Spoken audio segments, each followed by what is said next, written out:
Yeah, I think there's this maybe assumption that it all has to be reconciled and that Yeah, like everything has to be harmonious. And yeah. show me a point in history that, you know, Hmm. maybe maybe it's not intended to be that way. And it's okay for us to hold space Hmm. for the very real understanding that um, people coexisting, there will be conflict. There will be Hmm. people who will never want to understand. There will be people who will want to advance the work like what you're doing. Um, I'm just what I'm saying about even my own direction is and the direction of the folks that I work alongside, we're just not interested in whether, Frank, who owns the hardware store, is willing to do reconciliation work. Like, I'm just not interested in whether or not Frank picks up the tools Hmm. because Frank will do what Frank wants to do.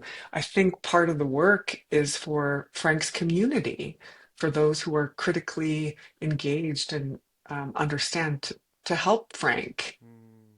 if that's what Frank wants to do. But Yeah. I can't compel somebody to want to be a good relative. Hmm. They have to decide, Yeah. and their community has to be able to support them in that space.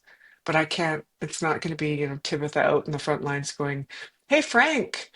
Mm. Hmm. Yeah. Are you seeing people doing that work, the towards settler Mm. healing? Mm. Yeah. I see it within institutions. That's where I'm Hmm. mostly operate. Finding a lot of, and I've been doing this work long enough to talk about, shifts in what I'm seeing and experiencing over the last 10, 15, 20 years. Like I was just sharing with a girlfriend on the weekend about, I worked for the Department of Indian Affairs when Harper was in power. Hmm. And those are dark times. Hmm. And I remember, being a field services officer, engaging with nations and communities in and around Treaty 6 about their funding arrangements and how much the conversation was like pleading for the government to see them, to Hmm. see the impact of structural neglect, to see the impacts of state-imposed poverty and just the direct conflict. It was so conflict ridden all the time to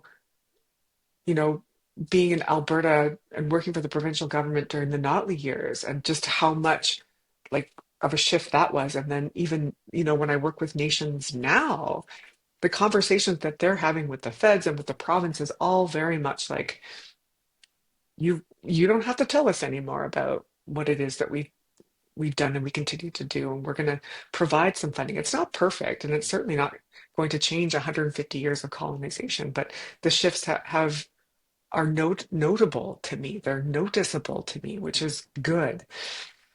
So at that sort of upper, higher level, I see it.